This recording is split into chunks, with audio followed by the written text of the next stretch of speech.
This is Trigger Point, episode 23. My name's Serena, and sitting across from me is my co-host Peter. Hello, Peter. Hello, everyone. So this is a different episode than normal. It might be a little bit more echoey. Echoey. Because we're recording at my house today. Whoa. Because Peter said that his house is a mess, and that if I go in there, if things will fall on me and bury me.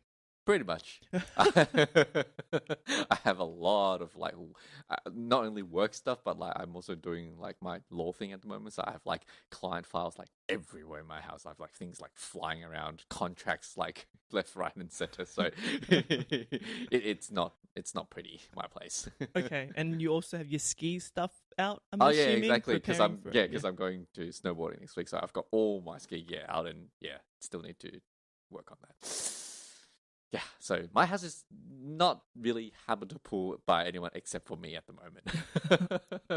Well, I should also say in advance, because by the time this episode is out, it's probably valid. Happy birthday, Peter. Oh, yeah, thank you. It's your birthday next week. Yeah. So, if you ever listen back to these episodes, you don't, do you? Because you don't like the sound of your own voice, you said. Oh, God, I know. Hate listening to my voice. The only time I remember I have to actually listen to my voice was when I had to do year 12 English. In uni, didn't you do that radio recording thing? Because I remember we went to a Chinese radio station thing to record. That wasn't you? No. Oh, my memory's really terrible. Goldfish. Not that that's anything new. But there's another reason why we're recording at my house, isn't there? Yes, because we're going to play Gloomhaven after this. Woohoo! So this episode might be a bit short. Because we're running out of time. But the box of the Gloomhaven box is actually right next to me on my seat, but it's buried under all my stuff, so Peter can't actually really see it. Yeah. Let's not get distracted by Gloomhaven. Although we're actually going to talk about it anyway. Just very quick follow up. The Gloomhaven folded space insert. Did I talk about it last week? I think I did. Yeah. So it arrived. Yep. It's supposed to help organize all the Gloomhaven bits and pieces. You get to see it later. Yeah. I'm actually really interested because obviously my friend has a version of it, but he doesn't have those inserts. Organizations. So he has his own way of making things all fit. Yeah, and it's really interesting. It's like watching him play Tetris, putting certain it things still together. is kind of Tetris at this. I'm just interested to see how different it is. So, but anyway, yeah. But essentially, it came in slabs of foam that's been has the stuff pre-cut, so I had to pop them out, and then I had to glue them together because this is not. They don't just put together. It's like a jigsaw puzzle kind of thing, but you have to glue them. And I spent 2 days gluing them because you got to wait for them to dry and all that kind of stuff. So, and Andrew was looking at me and he's like, "If you like," because I really enjoyed it at the start, putting this stuff together. He's like, "Well, if you like doing it, why don't you do models and stuff? Build models." I'm like, "Well, there's a big difference. When you build models, you have to find a place to put them, and then all they do is gather dust. Yeah. Right? I'm doing this. I'm actually getting to use the stuff that I just made. So there's a sense of satisfaction, I guess. Yeah. I mean, they're not pretty, as in with a model, you look at it and you're like, oh, pretty, right? This is you just made a series of boxes. But whatever. I still made it. Yeah. So we'll get to play that in a while, and we can talk about that. Well, I guess next month, maybe next episode when because we haven't played it. We can't talk true. about it. Yeah. Well, I have. Well, I have. Yeah, just not with you. We just haven't played Gloomhaven together. Yeah. Which again links on to our next episode. Yes. You were saying we're talking about next episode. We'll link on to our next topic. Yeah. Our next episode will be our 24th episode. Ding ding ding ding. Which would mean it's 2 years. Yeah. 2 years anniversary. Didn't think we'd actually last this long. I know. I seriously thought 7 episodes would be where we'll end. I think I've mentioned this a few times already. I really didn't think you'd be able to continue doing this. You'd be like, oh, screw it, I'm bored. That's it. I'm done. Hey, I'm pretty dedicated to stuff once I get going. Usually, I am. Stop giving me that look. The only thing that Okay. I'm dedicated. I spent 6 years doing my part-time degree. Okay. No, yes, fair enough. But the only things I've ever done with you was what? Karaoke and board games, Yeah, true. right? And that's not a lot to base on to like whether you could like do it because of the fact that you're doing like your degree and you're so busy that this is not just you get together once a month to talk on a podcast. You actually have to read a book or watch a TV series or something, right? That's the part where I feel like you'd have trouble. To be fair, it has gotten me in trouble a few times. Which is why we're doing Binti this Yeah, month, I know, right? Where It's they like- do a novella. that I can do like within like half a day. It's like yes. It was short though, right? Like it Oh was- yeah. Literally half a day. It was like, oh, okay, I'm done. Yes. Yeah. Excellent. Like it was even less for me because it was an audiobook, right? Like it was like 2 hours. Yeah. That was yeah. Oh, by the way, it's raining right now, so you might hear like pitter patter from the roof and stuff. I don't know if we'll pick it up, but I don't know. Right now, it just sounds really loud on my end. I was like, oh, there's a lot of rain. these headphones I'm using right now because we're recording at my house, so the setup is slightly different. I can't hear anything outside of what we're recording right now. Oh, right. Okay. Yeah. Okay. Anyway, one other thing you really wanted to talk about. You want to lord over everyone. I don't. No. I'm not lording over anyone. No. Stop putting words in my mouth, right? Now people have preconceptions of what I'm going to talk about, and they're going to judge me. No. It's a little bit of it's a goal. It's like it's a accomplishment, a personal accomplishment, which. After I tell people what it is, they'll be like, "Really? You're 30-something and this is the first time?" Yeah. Okay. I don't cook, right? Like the extent of my cooking is like instant noodles and like baking a frozen pizza. So we recently subscribed to HelloFresh, which is a food delivery service, but they don't deliver pre-made food. It's not like Light and Easy where they give you the food and you just microwave it. Yeah. This is they deliver fresh food. I don't know whether we should be using like some kind of like sponsorship link or something. It's like HelloFresh here. Yeah. But like they deliver like carrots and potatoes and all that kind of stuff that you need to make a meal, and they give you a recipe. And all the stuff are like packaged into individual paper bags kind of thing. Like you order 5 meals, there's 5 paper bags with your individual ingredients inside it. Yeah. And then you cook, and normally each meal is about like 45 minutes. And when you choose, like every week you get to choose which meals you want. They have a selection, probably like, I don't know, 10 different meals, and you can choose your 5 or 7 or whatever. Yeah.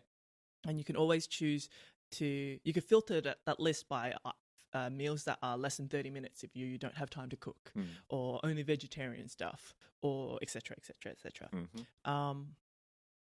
And so I cooked the last 2 weeks. Me and Andrew has cooked our dinner every night. Yeah, that's the part I want to emphasize. Every night, she cooked every night. Well, I was for like, the nights and I have to go out, but I was like when Serena told me, I was like, what? What? Yeah, I cooked 10 meals in the last 2 weeks. Yes. Even I'm surprised. I'm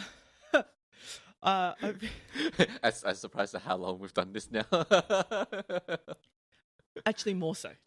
That is true. More so.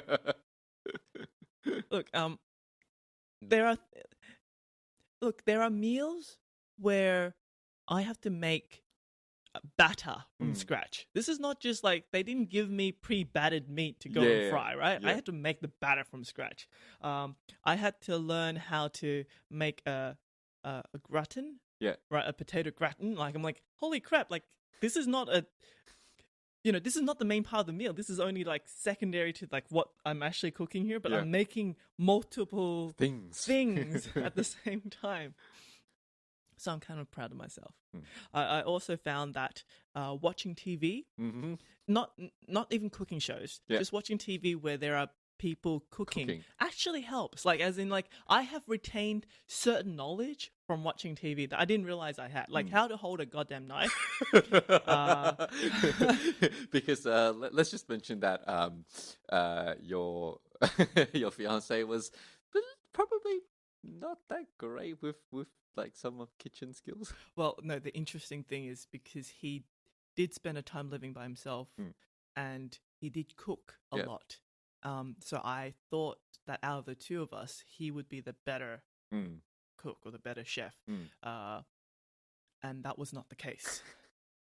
Apparently, because these recipes are outside both of our experiences. Yeah. Whereas I would he would say, okay, slice open the chicken fillet like into 2 pieces or something, and I would know. Okay, I got a kitchen knife. I got a chef's knife, right? Because luckily my kitchen is well stocked because of your parents. My parents are they cook, so I have a lot of stuff at home. So I will know. To slice open this chicken breast, you should use the tip of this knife, right? Like you don't just slam your knife down and chop it. You don't chop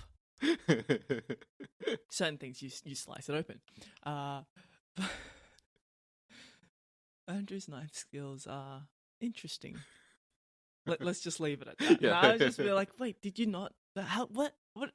And he's like, I've never done this before. It's like, neither have I. Have you not watched TV? It's like, you see people, on the TV, they hold the knives like this and, And they guillotine kind of thing. There's a sliding motion, kind of like you rock the knife. You don't just chop everything. Bang, whack this knife on the board with the things in between, and hopefully it will chop. It was actually quite funny on mine, since I obviously do a lot of cooking, and so when I hear these stories, I'm just like, wow, that's amazing. Yeah, I know. So everyone would be like, wait, you've never cooked? Yeah, I've never cooked. No. But you have now. You can now tell people, yeah. I have now cooked meals, even though everything was prepared for you, but mostly. Well, prepared in the sense that they've been collected and shopped for me. Yeah. So, which is why I got Serena to send me the link, and I'm going to try it in 2 weeks time. Mm-hmm. No, 3 weeks. Yeah, whenever. I'm also going to try it because I look, as much as I love to cook, I do find sometimes it is hard because sometimes I just don't know what I want to eat. No, of course. Like you don't get to choose here, right? Well, you get to choose, but there's a limited. But you can choose already. Okay, I'm gonna have this, and everything is there. Like they'll give planned. you everything, right? I don't need to go. Okay, I'm gonna buy a bunch of carrots. I'm gonna buy a bunch of onions. I'm gonna buy a bunch of things. And then when you come home, and then you've got like 20 of these things, and you're like, I just need... Okay, for the next month, you'll be eating something with like carrots and onions. I know, right? Like I actually just needed like 1 carrot or like 2 carrots, but because I'm buying from like groceries or whatever, I need to buy like a whole bag. Yeah. And so sometimes it's just I just wish I can buy like individual portions of stuff. Which you can, but they're cheaper when you buy in bulk, and so half the time you're always like, oh, but I should just buy the whole thing. And then so yeah, I'm interested in seeing how... Well, okay, like say some of the things we had to do has Parmesan cheese in it. They gave me a 25-gram block of Parmesan cheese. Yeah. How are you going to buy a 25 block of Parmesan cheese when you go to Coles or something? Yeah. Well, you can buy small blocks of cheese, but then even then, they're usually still like, way bigger than you really need, right? Yep. Especially if you just... Look, we're not the type of people that would have the same type of food every week. Yeah. And so we always have something different. And so, like, I might not use Parmesan... I might use Parmesan once tonight, and then I probably won't use Parmesan for 4 months. Yeah, and it's fine. They can stay in the fridge, but then at some point you're gonna have to look at your fridge and say, I have this stuff, and now I need to figure out what I'm gonna cook with Exactly. I need to figure out what I need to do with it. So in that respect, I am interested in seeing how this changes. Yeah. How I cook. I don't think I'm gonna use it a lot. Yeah. No, because I do like cooking. I do like to make my own recipes, and sometimes this will kind of like put you on this They decide they everything. decide everything, so you Yeah. don't get to just follow recipes. No. But it's just saying that sometimes I think it'd be nice, especially when I'm really busy and I don't have time to kind Yeah. of like figure out what I want. Yeah. That might be good. Yeah. So anyway, that's what we've been doing. Well, that's what you've been doing. Yeah. I haven't been doing much. I'd like to see how you go with that too. Yeah. Yeah. In the next episode, I will give my report on that. Okay, so let's go to our topic for this week. Mm-hmm. So our topic this week is a novella Mm-hmm. called Binti. Yes. Uh, I don't know how to pronounce the author's name. So, we'll just put it on the link page. It's Nettie, I think it is. Yeah. Okorafo? I don't know. Yeah. We apologize profusely. We pronounce it wrong. Yeah. But that's the best we can have. So, very quick overview. It's sci-fi. It's about a girl. Binti. Yeah, from what seems like an African descent. And she gets invited to go to a university in space somewhere in a different planetary system, and it's about her travels there, right? Yep. Like things happen while she's traveling there, and she has to figure out how to survive. Yes. Yep. Okay. Yeah. So I think I should start off by saying I don't read a lot of novellas. So this is a format that's kind of it's still a bit new to us. Yeah. So some of the overall I could say kind of like the story. There are some things that I am going to complain about. You know, there's nothing ever in the world that you love enough that you can't complain about. Yeah. So I'll have to say in advance that some of these things might not be fair because I am complaining about things that you can't do in a novella. Yeah. Because she can't. There's a lot of questions that she raised in this book that doesn't get answered. Yeah. And that's because this is a novella. Yeah. It looked like the length of this book was less than 100 pages? Yeah. So, yeah. There's a limited how much she could write. But I think what I will complain about here is probably she shouldn't have tried to write this as a novella. That would be my only. Yeah, that would be our main takeaway. For this story. Do we want to talk about Oku now, like that? I think we should talk about what we like first, so we have some idea of what the story is, kind of thing, maybe. Okay. So she does travel. Their spaceships. You know, she goes and there's like you see that because she's from like a rural area kind of thing, from a tribe of people that are very against going to space or leaving the planet.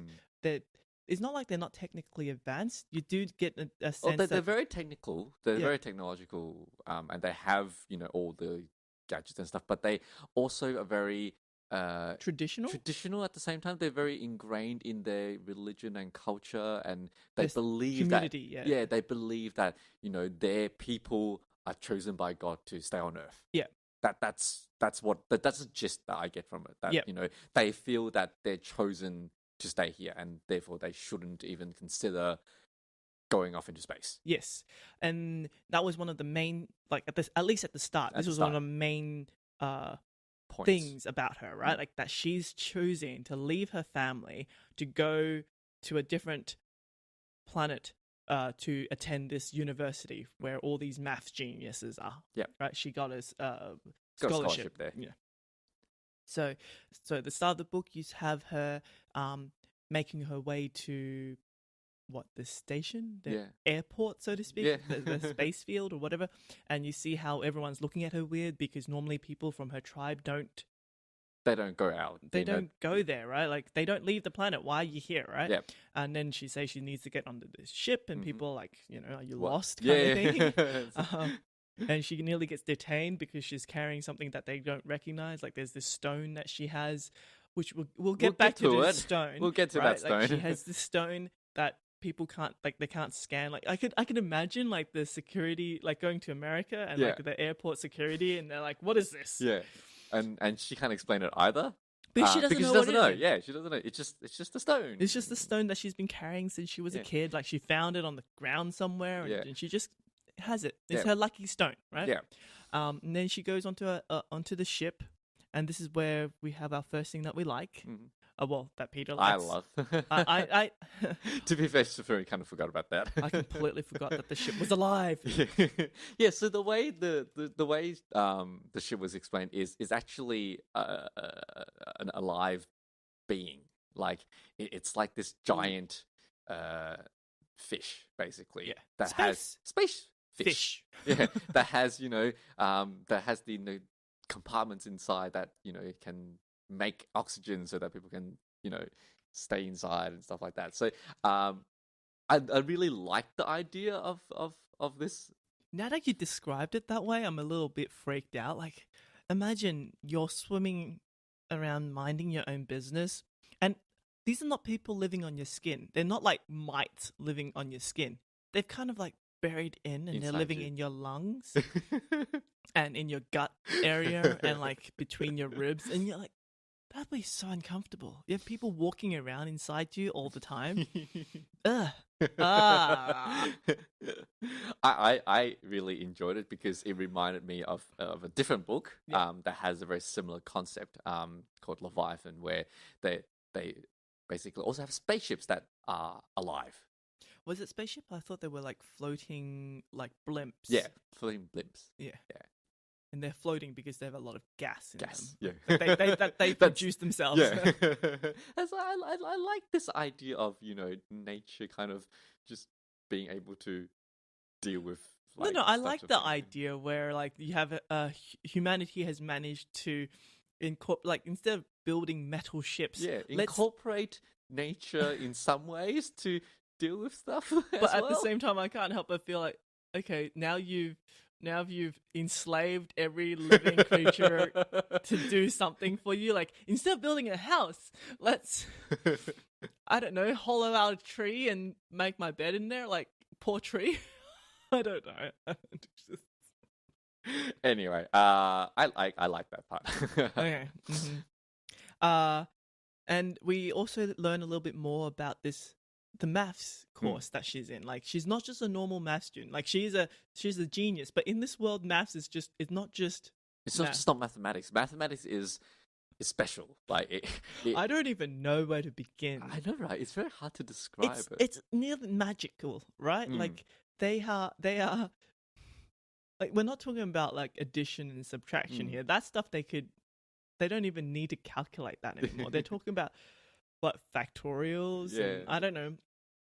Like they're nearly telepathic in the way that they seem to be communicating with each other in numbers. Like, for fun, they seem to be sitting around in a circle, like throwing numbers at each other. It's like that's the idea of pastime. Let's all throw each other impossible equations to solve, and when we're solving these equations, we go into this like trance-like state. It's like, wow, okay, that's weird, but okay. Like, I mean, while I'm reading that, I couldn't help but feel like, oh my god, this is a ship full of nerds.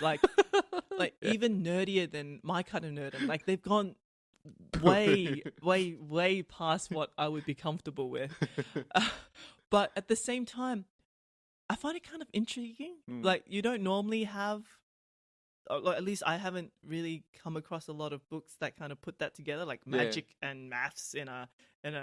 It's not alchemy, no, right? No. It's I don't know. It's very abstract, right? Like she's plaited her hair and a mathematical formula to represent her family lineage in a way, and I can't even begin to imagine that. Like, is your hair so tangled up that I don't understand, but it's kind of cool at the same time. Yeah, right? And I think that's the interesting part about this story. Like, she uses a lot of things that we do know, but then kind of turns it around into something that I don't understand now. Like when you talk about maths, I know what maths is, I know what electrical currents are, but the way she explains it, it just sounds like now it's just this mystical thing, and really abstract, but I don't get it. But it's interesting. Like, and it comes back later too, right? Like, she manages to use her mathematical mind to get into a trance, which allows her to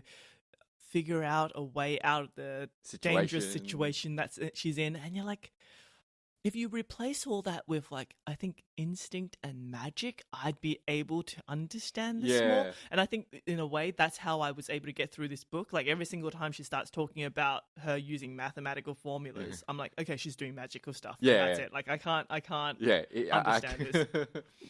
But yeah, so that was really interesting. Yeah. What else did we like? I love the world. I like this world that she's wrote, that the author wrote. It's very intriguing. I like how you've got at the same time this really technological advance, people going to different planets to study, but at the same time it also has that dichotomy with people still very well, there are still people, tribes being very traditional and being in some ways not accepting that advancement. Yeah, that there are other places out there. Like, at the same time, I don't know how that actually works. Like, if every planet are as interconnected as they are, how do you, as a society, say that you're technological? Because her parents are like, masters at their craft, right? Yeah. They're like harmonizers. Yeah, I don't know Not we don't know what harmonizers are yet either, right? Yeah. But it's not spiritual. It's not just spiritual. No. It feels like they create, like, or repair technology to a way, to a degree. But how do you do that and yet still say, I'm not going to leave this planet? I'm not going to go in and expand my knowledge. Yeah. But somehow I still manage to fix your engine. Yeah. Like, I don't know what the latest engine stuff is, but I fix your engine. I don't understand, but well, that's why it intrigues me. Like, I find this kind of like break in the world like interesting. Yep. But in saying that, I don't know. Like, I like that idea of things not always working together. Like, and that's true even nowadays. Like, we still have religions that's very against advancements in science, and we still have people that wholeheartedly believe in science is the devil, and flat earthers. Yeah. It doesn't stop people from believing that, right? No, but it's just an interesting. I mean, it's interesting to see that reflected in a novel, I think. But yeah. There are a few more things that I like about this book. And this is coming back later on in the book, like much later on in the story. That in the end, she's not unscathed by the things that happen to her. In the end, she does establish friendship with the alien race that attacked her ship, and she earns their respect. She becomes accepted. She's more accepted by Meduse, which is like the alien race here, than by the Kush, which is the human race. But the they don't say it in the book, but I think like the white people, right? She's African and the white, like the Kush, like, look at her and they don't understand why she's here. She seems out of place, right? Yeah. Whereas this alien race, which is like floating jellyfish, seem to accept her more, and they leave their mark on her. They change her so that she can communicate with them by making her hair, because the way that they communicate is by vibrating the jellyfish tentacles, right? Yeah. So she doesn't have jellyfish tentacles, but she has these really thick plaits of hair. So by the end of the book, her hair changes into these thick blue plaits, like tentacles. Yeah. And I liked that imagery. I thought that was kind of cool. But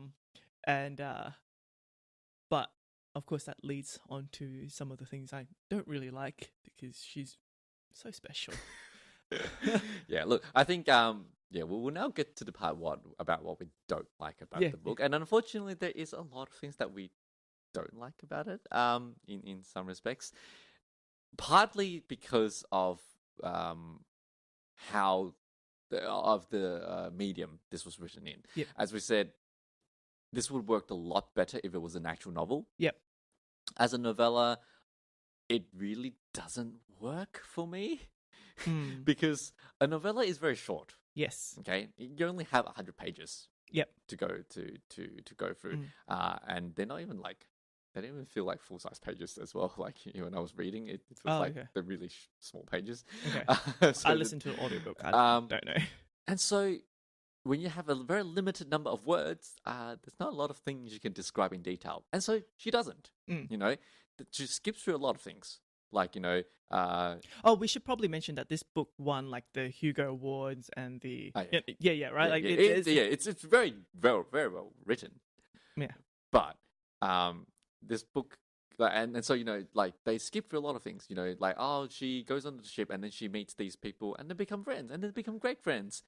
They don't expand on how they became friends or, you know, what they do together. Well, it was interesting, like at the start you show how, you know, the Kush was kind of like suspicious of her. They don't understand why she's here. Yeah. And then she gets onto the ship and, like, you know, people have to get used to her.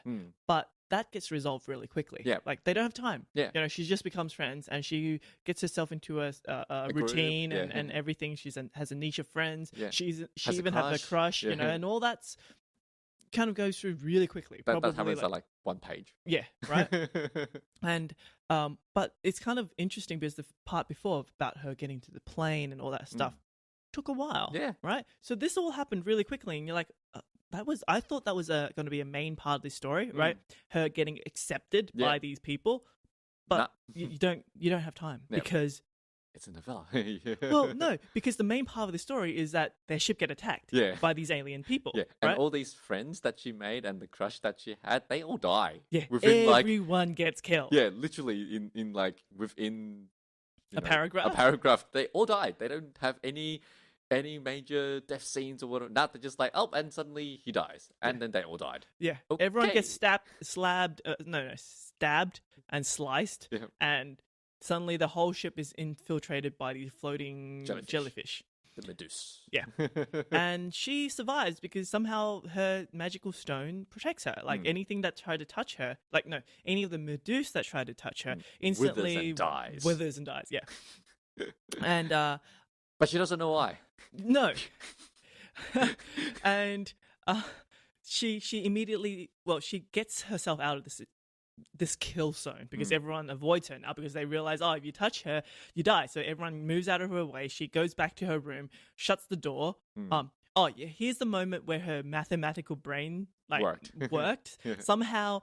And this is where I swapped it for instinct. Yeah. Right? Like common sense. Yeah. You're going to leave this room and you're going to barricade yourself in your room. Yeah. Of course you take all your food and water and stuff with you. Yeah. Though I don't know why that would be the place that she decides to hole herself up because there's no bathroom. Like I thought everyone's room should have bathrooms, but apparently she doesn't. Yeah. So I don't want to go there. Right? So she fortifies herself in her room. And then her magical tingly self leaves her. And then she breaks down and cry. Yeah. Right? And then the rest of the book kind of shows her kind of trying to get around these people. No, like establish a connection. Yeah. To find out why they're there. Yeah. Right? Why did these people kill everyone on the ship? At the same time, they're trying to find out why she manages to kill them all. Yeah. This is where things get kind of convoluted and like a lot of stuff is happening. She finds out that her magical stone is magical. She doesn't know why. Yeah. She does like meditative stuff on it and notices that there's a button inside the stone. And her hand kind of like go through the stone and press the button. I got a little bit I'm not quite sure how that wide. But that's the thing though, like you think this is, supposedly she has the stone for a while now. Yes. You'd think that you would have tried everything on it by now. But it was only until now. Well, it's not even just a stone, right? It was supposed to be an artifact. So it was some kind of special technology or something, but you're just going to carry it around. And don't care about it. Until right now, when everything seems to go to shit, suddenly you're like, oh, look, what can I do with it? Oh, look, this mysterious artifact just happens to be the one thing that can kill Medusa. Yay, special. So let's Well, I guess that makes sense in a way. Like, if that's the thing that's saving you, that is the thing you're going to focus on and see what else it could do. But I just find it interesting that this trance-like thing that she's in, it's not the first time, right? They mentioned that she needs to be in this trance-like thing to absorb the information that her father teaches her. Yep.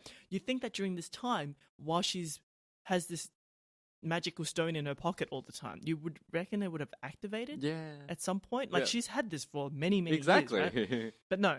Only now does she figure out its use and how to use it. It's just so. I mean, okay. Convenient. Before we go into the plot device of this stone, one of the things that we're saying that is problematic with this book being a novella is that there's a lot of things that they bring up. Like, there's a lot of things that they introduce to us, right? Yep. This is not like a normal sci-fi or a normal fantasy book where you're using established magical systems that you've seen in other books. Yep. This is not a book that uses the normal kind of spaceship ideas from other things. You're introducing a lot of new concepts, right? She's developed a lot of new things that she wants to tell you. Which is really cool. Like, I really, really like the idea that you're floating tentacle alien things, right? Who has this killing stinger that they don't want to actually use. They're actually supposed to be very peaceful. Like, killing things hurt them in a way, right? And they kind of mention that, but they don't really delve into it. And then they mention like maths and magic and the thing called current. But again, they don't really explain it. Because there's no time. If they have words to do it. No, they also mention about how the Kush and Meduse have this like ongoing conflict and war and stuff. But again, they don't delve into it. And then there's the Ojise, the stuff that she puts onto her skin, which she mentions constantly. But they don't really... Well, actually, this is one of the things that you do kind of find out a lot about in the book, right? But I don't really care. Yeah. Like, are there so many other things that you should be talking about, but you're talking about like skincare products? I don't like. And then there's like the Umza University, which you don't really find out too much about until you get there, and then you realize there's actually a lot of different alien races are all there. It's not just a human-based thing, which I actually thought when starting. Like, I just thought it was another human civilization. You know. And then there's like they talk about the racial bias of her race. Like, everyone looks at her and they're like, oh, why are you coming to this university? Aren't you supposed to be in your village? You know. And there's even like the growing friendship between Oku, which is one of the Meduse, and Binti. Like, there's like a big Stockholm syndrome thing happening there. But there's all these things happening. There's so many information that she wants to throw at us, and because she doesn't have time to explain them, she just throws them at us. Yeah, like they're just words that just gets thrown to you, and you're like, okay, I just need to accept it and continue, because you're not going to explain it. No, because you don't have time to explain it. So I'm just going to have to go with it. Which is why I have to replace every single time she talks about like her trance math thing. I have to think, okay, she's doing a magical... Like, I have to replace them with things that I kind of understand, because she's not giving me the information I need. We're the type of people that really wants to visualize something when I'm reading it, and we can only visualize it if I have enough information to kind of visualize it in my head. Because she doesn't use the standard or established tropes. I have to visualize with what she's given me, but she doesn't give me a lot. So I'm painting this blank picture, and I'm like, I don't have a picture in my head now. Like, it's just there. And so that was the one big thing that we both had, which is why we say it doesn't really work for a novella, because being a story that has so many new concepts, you need to explain those concepts to us. You need to explain the concepts to the readers so that people can empathize with the characters, can understand your world, can see what the world you're building. Like, I would really want to read this book in novella form. No, in a novel form. Like a full-length novel, right? Like, give me, the full chapters between, how she managed to make friends, how she make me feel something when her crush dies. Because none of that made, like, because I only met them like a page ago. And then they die a page later, and you're like, okay, I guess they're red shirts. and that's the problem, because the book throws so many concepts at you, but there's not a lot of characters. No. And like the only character that she really interacts with in the whole book or the whole novella is with Oku, which is the other Medusa. You don't get to see her interact with any other humans. No. Okay, and because of that, I find that there's a very strong lack of empathy for her. No. I don't feel anything for Binti. I don't feel her plight. I don't feel her struggle. Like, the only time when I kind of felt something was at the start when she was explaining how she was leaving her family. Oh, okay. I didn't feel anything for that, actually. Like, because that's the most she actually talked about her family, right? Yep. Like, that's the only thing that. But anything else later was just like, I don't know, like you. Okay, that's interesting that you say that, because I felt nothing when she was leaving her family. I just felt like, come on, let's just get the story going. Okay, I understand you're going to leave your family and go, let's just go, because you've made that decision already, right? Let's just go. I actually felt more when she was locked up in her room because of the fact that she didn't have a bathroom. Like, so she had to pee in a bottle. And the fact that when she was eating, because she was holding onto that magical stone that somehow locked her arms together, she didn't have her hands to eat with. So she was eating with her, like, forearms and stuff like that. So I found that, like, in that sense, you're like, as an author, you really didn't put her in a good situation. Like, you really kind of like screwed her over. Yeah. And I kind of appreciated that bit. What I kind of didn't appreciate was, like, because this is a novella, I expected her to focus on something smaller, like a smaller situation, and really kind of like deep dive into it. Like, if this story started off with her already on the ship, talking to her friends that she has established, like you have a small like flashback or whatever talking about, oh, these are the friends that she made while she's on the ship and she's on her way to this university. And you cut out the stuff beforehand, cut out the racial bias or whatever, and then you have the aliens come in and attack her, and then she has to try and, the whole book is focused on the time that she's on the ship and they make it to the university. You cut out the start and the end. I feel like that's a more concise story. But because you have the start where she's on Earth, you have the middle part where she's on the ship, where the aliens are the bad guys, and then slowly become her friends. And then at the end, when she's on the university and she's become their ambassador and so she's trying to fight for their rights, it becomes like, what is this book? There's so many things going on in this book. Yeah. So, like, that's the thing. What is this book about? What is it really about? Like, I can't say. No. Like, whereas if I was normally, not that I've read a lot of novellas, but like, you would think that a novella should have a very concise plot point. Yeah. That should be very succinct. You can actually say in one sentence, that's the plot. Yeah. That's the thing that's the most important part about this novella. You can't really say about this because there's so many things happening and you're just kind of like, I don't know which part is supposed to be the main part of the story. Like, I think in a way if we were reading this book as like, this is the intro, right? Yeah. Let me throw everything at you to try and like grab your attention, and then you could read other books and it will expand more upon it. Then that kind of works. Except then I looked at the following two books. And the second book is 169 pages, and the book after that is 200 pages. And also quite short. I'm like, have you managed? I don't know. I wonder whether she actually expands on any of these concepts. Yeah, like I don't know how much room you have.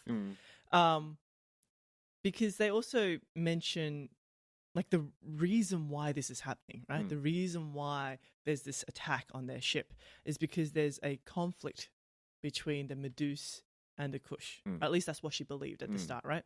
There's an ongoing conflict, but it's so long ago that no one even understands how it started. Well, at least that's the feeling that I got. But then you find out halfway through that the reason why they attacked her ship is because the humans have stolen one of their chieftains' stinger.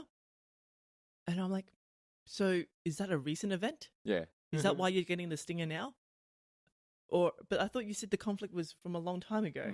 If they got their stinger ages ago, why have you not tried to get it back now? Yeah. And an interesting thing is when they land on at the university, which is where the stinger is housed, the people there don't seem to realize that they have the stinger in their possession, kind of thing. Or they don't realize that it was such an important thing that, that's why you guys are fighting us. Like, it just seems, really, that you didn't, that never crossed your mind. Like they seem kind of like surprised that they're being attacked in a way. Like, why are you like not attacked, but that because the whole point is that Binti managed to convince them that, you shouldn't go to the university on a killing spree to kill all these people to go and get your stinger back. Let me be your communicator. Because that was one of the big problems, right? That the fact that they can't communicate with each other. The Medusa cannot speak to other people. And she was able to because of her special artifact, right? And she goes and becomes their interpreter and tells them, you got our stinger and we want it back. And the people at the university are like, oh, okay. Is that why you're here? Like, I don't even know why we're like attacking each other. Are we at a war? I didn't know that. Like, it felt like the conflict was very one-sided. One side wanted to kill the other side and the other side is like, what? I don't know what's going on, right? So, I mean, these are all like the things that because it's a novella, it doesn't expand on. So we have a lot more to complain about because it's like, why is this happening? Why is that happening? Yeah. And I don't know whether that's fair or not, right? Like, yes, no, right? Like, we went into it knowing it's a novella. Yes, we did. But which is why at the end of the day, we always say, so this shouldn't really be a novella. This should be a novel. But there is one thing I could mention that no matter whether this is a novella or a novel, I have major issues with. Okay? This is a book on Stockholm Syndrome. Okay? She's on the ship, surrounded by her friends. They all get killed. And they all get killed. Like, brutally, right? Stabbed, died, stabbed, die, stabbed, die. Okay? And the people who took over the ship are these floating jellyfish, and they try to kill her. The only reason why they didn't kill her was because she has this magical gem-like thing that protected her. And she learns, the killing was justified because they want their stinger back. Yeah, they had a purpose. It wasn't just mindless killing; it was for purpose. Yes, and the guy that's been trying to break down my door, he's actually a teenage alien, and he's scared too. By the way, can I just mention that this is the one part that it was very interesting. Serena read that Oku was a guy. Yes. I read it as Oku was a girl. Yep. In the book, it never actually specifies what gender it is. It always says it or you. Yes. So we still don't know what gender it is or whether they have genders or not. But it's just very interesting that Serena automatically assumes that it was a guy, and I read it as a female. It wasn't automatic. We found the passage, which for me kind of, because Binti mentioned that one of the other Medus sounded more female than the others, and therefore for me, all the others became male, right? Like just by that kind of that thing was what kind of like, okay, Oku's a guy, right? But I never noticed. Yeah, she always said it was in it. Yeah. So so she goes from hating them to understanding them, and then becoming the advocate and helping them get their stinger back so that they won't. Because originally I thought that she only offered to become their communicator, translator, because she was trying to stay alive. Yeah. But very quickly she kind of like, you don't even know. She went from you doing it as a self-preservation to kind of embracing it really quickly. Yeah. It whole like within 2 pages, it was like, okay, now I'm gonna help you and let me talk for you guys. And suddenly she's now friends with Oku as well, who was just a few weeks ago was trying to kill you. And has killed all your friends. Yeah, and has killed all your friends. Oh, she's forgiven. Like none of the friends get mentioned. No. Like the moment they step onto the university, it's like no one actually mentioned the fact that there's like 200 students dead that doesn't get to go to the university anymore. Like they are all dead. Yeah. You have to write letters back to their families saying, "Oh, I'm so sorry, all your kids are dead," and the person, like the race that's responsible, have now been accepted into our university. Yeah, Sure. One of them has now become a student. Yeah, like I mean, I understand you shouldn't like death begets death, right? There's no point in kind of like starting a war about it, but I just feel it's kind of weird. Like, okay, but also it kind of like coincides with the moment when she gets when she changes her mind is when the chieftain turns her half into a half Medusa kind of thing. Like that's when her hair becomes jelly-like, and I'm like, is there some brainwashing thing going on here that we haven't mentioned? Like, it's not just a normal friendship either, right? No. Like at the end of the book, she's kind of like concerned because now that he's at this university and has other friends, so to speak, she's concerned that like her usefulness to him is gone, like because of the OG set, like the OG set that she has, that this cream like substance that she spreads across her whole skin because in where she lives the sun is so strong it'll crack her skin if it's not protected, so she's constantly covered in like this orange clay, right? And you find out throughout the book that this orange clay actually has healing properties for the Medusa. Yeah, only for the Medusa though.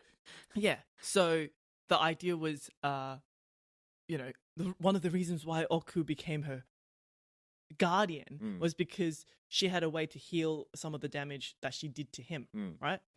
And so at the end of the book, she's like, "Oh, I don't know whether I could. I'm out. I ran out of all my and I have to make more. But I'm on a foreign planet, an alien planet, and I don't know whether I got all the ingredients. I need to go and collect all these. By the way, she spent an entire chapter on this bit. Yeah, and I'm like, you could have spent this chapter on anything else. Yeah, but instead, you spent this whole chapter talking about her finding clay, self-doubt, and like insecurity while she's collecting these ingredients to try and remake this ojise because so that she could give it to Oku so that he could remain your friend. And then you find out, oh, this ojise works. So now we can continue being friends. And I'm like, okay, there's something wrong with this relationship. It's like, that's not balanced. No, but did he mention that he didn't really care? Yeah, right. But there was still like he said, and it's like, oh no, like even if it didn't work, you're still my friend now. Yeah, like I'm like, she's supposed to be this really strong character at the start, that she's like leaving her friends and family to go to this foreign planet so that she could go to attend this university. And somehow along the way, she becomes like really dependent on this alien friend who killed all her other friends. Like, yeah. But then you did found something else, right? You found something else that was like the special snowflake of Binti, the Binti special snowflake, how everything is so special. Like as a plot device, she's the one, and she's the chosen one. Like, look, I think sometimes it's hard when you have these stories where you've got a main character. The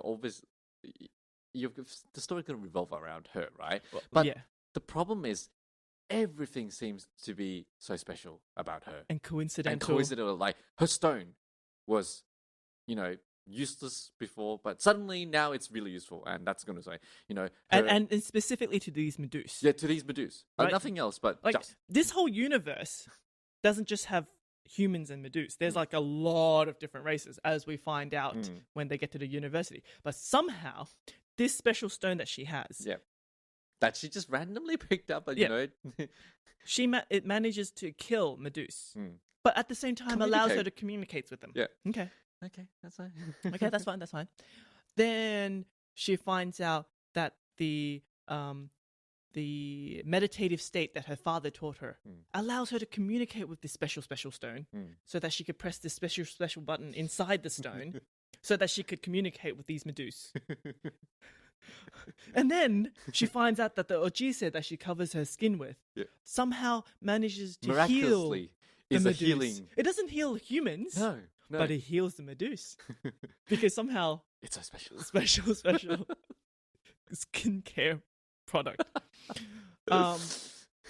And it just so happened that she's on the ship that the Medusa decides to attack. It's just all these coincidences that, like, if you had one or two, I'd be kind of fine with. Yeah, but there's a lot. All of these things, it's like all had to happen at the same time and at the one person. Like, it's like, really, you are just so special. But at least they never said that she was the chosen one. That is true. Somehow I kind of feel like if they actually said that it was just, it would probably just make more sense. I probably would have accepted that actually, Yeah. because then I'll Like, be like, she's fated. Yeah. Right? Like there's some kind of like that's okay. Like, I get that, things were supposed to happen. Oh, fine, I'll deal with it. Yeah. But they don't. No, like if she was sneaking out of her village and then like the village sage said, "Oh yes, this adventure is going to allow you to bridge two races. Yeah. We'll allow we've seen it in the stars." Yeah. Okay, she is special. I can accept that, but now it's just like no. Now it's just everything just serendipitous. Serendipity. Yeah, it just happens to happen in the way that it did. It's like Yes. really. Anyway. But we did enjoy it. Oh, look, we did enjoy it. Like, it was... the other thing is, because it is really short, you can get through it really quickly. Yep. I am interested in the book. I am interested in the world. I kind of want to read. But at the same time, I'm afraid that the next It'll be book... the same kind of stuff. Yeah, I'm going to have the same issues because it's just never going to explain enough. Yeah. And I think that's the problem I have. If I know that it was a novel, Yep. I'll probably be much more inclined to read it. Yep. But... And now that I know that the next two are also kind of novellas, it's like, are you really going to be able to give me something to kind of want to read? I don't know. So yeah, But I do want to know what she could do with her hair. The hair. The hair that's now tentacly. Like, I want to see what happens. I do. But I'm just afraid that she's not going to tell me what's going to happen, right? It's just going to be more about her putting the skincare stuff on her. Like, It's like, I don't care about the OGZ. I don't care about it. Just tell me more about the magical math stuff that happens when she, like, just other stuff. Tell me more. I want to know more. But yeah, I think it's worth reading. It doesn't take much time. It's 2 hours. Yeah. Like go buy an audiobook. Yeah. I as I said, I really enjoyed this setting. Like it's strange. Like it's new and fresh. Yeah. I think I really enjoy the format of a novella in certain ways. Yeah. But I would say people who want to write novellas or or if I was reading novella, I would highly suggest that people use established tropes just to save yourself from this problem of having not enough time to explain things, but you still want to put it in. Well, I don't know. Actually, I got the opposite feeling, right? I don't think I can read novellas because if novellas are always going to be like, I'm going to give you a taste of this world, and you're going to read a full novel to get anything else, then I might as well read the full novel. This is like the trailer, like before the main book comes out. If you want to read a teaser, here's the teaser. It's like, well, I want to read the main book, right? Why waste my time on the teaser? I want to read the main book. So I don't know. Like if they have a smaller scene, like if it's a smaller story, then probably. Yeah. But if it's a big story, I just want to go straight into a novel. Well, yeah, I think novella really needs to have a focused story. I think this one really didn't. It had too big of a story to tell, and it didn't work as a novella. But yeah. Anyway, that's our opinion of Binti. Yep. So what are we going to do next, Serena? Okay. Well, what is our next topic? Our next topic is going to be a fairly new Netflix TV series called Mr. Sunshine. The I don't know why it's called Mr. Sunshine because it's got nothing to do with the storyline, unless there's some historical thing that I just don't know about. Because this is a story that's based in Korea in the early 1900s when apparently Japan and America and Germany and stuff are all kind of like taking pieces from Korea. Like Korea was kind of like weakening in its political powers and its military strengths are really low, and all the politicians within Korea itself was like busy selling out the country. Like I know how you can win against their military strength here. Just selling them to Japan, selling it to selling them out, right? And it seems like a very kind of like dull and kind of like dour kind of dreary world. But at the same time, Well, it does seem sound and jerry because the main character, he was a slave boy in Korea who managed to escape to America, becomes a U.S. Marine captain kind of thing, comes back to Korea, and kind of like there's like a revenge story going on because like, oh, my parents were beaten to death by these lords, and I'm gonna, avenge them, right? But then he meets a noble lady, the kind of people who he thought he'll hate, right? Like noble class, right? Yeah. He meets a noble lady, and you find out that she's like a freedom fighter. Like she's one of those people who wants to fight for Korea, right? Yeah. She doesn't want to see the country being torn apart or being sold off to all these other countries. So by night, she runs around in men's clothes with a gun, and she works for like the righteous rebel army kind of thing, right? And she goes and assassinates foreign people who are working against like her government. And he was doing an assassination of a traitor for his own country, and they kind of like meet on their mission because they were both going to kill the same person. Right. And like, even though their faces were covered, they kind of recognize each other. Yeah. And then he realized that she's a noble woman, and she realized that even though he looks like a Korean guy, he's actually an American citizen, so he's actually like an enemy. Yeah. But they have like this kind of like romantic thing going on because they kind of like feel this attraction. And then you see that their history, like their like her family and stuff, like is linked to his family. Like there's some linkage, I guess. Linkage, right? And there are other people in this story. Like it's an ensemble cast because you have. I don't know a lot of Korean history, but apparently at this time there was a lot of Korean people who actually went to Japan and have to pretend to be Japanese because apparently Japan didn't like Korean people, and Korean people don't like Japanese. Like they just don't. Yeah. So when you go to Japan and people find out that you're actually a Korean person, they will bully you and stuff like that. But at the same time, apparently in Korea, there's like a very strong case system as well. Apparently, if you're a butcher, that is considered like lower, like they're the lowest caste, right? You're going to get kicked around all the time. You're even lower than a slave, and people think you're dirty and all that stuff. And if you're born into a butcher's family, you're going to become a butcher because no one would hire you for anything. So like one of these kids escaped to Japan and become like a Japanese mafia. Like he's a Ronin kind of like thing. And he comes back and he's like Japanese mafia, and he's taken over like the underworld in Korea, right? And he's in love with the main girl as well, but she hates him because he kills people like and stuff like that. And then she actually has a fiance who's also of the noble caste and went to Japan and was like, he was just a lazy rich guy who whores all day and stuff, and he wasn't planning on coming back to get married. He was thinking that she was just like an ugly duckling kind of thing. He comes back and he's in love with her because she's like, oh, you're so pretty, right? So like there's these three guys who's in love with this one girl, and then these three guys meet and they don't really realize what their relationship to each other were, and so they have this weird interaction where you have this. It's just hard to explain. We're going to have to talk about this when we watch it because I'm like really... She's really into it at the moment. She's been like yapping on about it constantly. Yes, you have, Serena. Yes, you have. Well, you see, this is one of those series that only have 2 episodes a week. So... like, I need my fix. And if I can't watch this show, I'm just have to talk about it. So I'm trying to get Peter to watch it so he could talk to me about this show. And he's like, I'm too busy. I am. So but I have... now we're going to make this official. Yes, so I've sillily, I've agreed to Serena that I'm going to, do Mr. Sunshine for our next episode. But to be fair, we're going to do something a bit more interesting this time, because by the time we do the next episode, we won't. The series hasn't been finished yet. It will be up to episode 18 or something. Yeah. There's going to be 20 episodes. Yeah.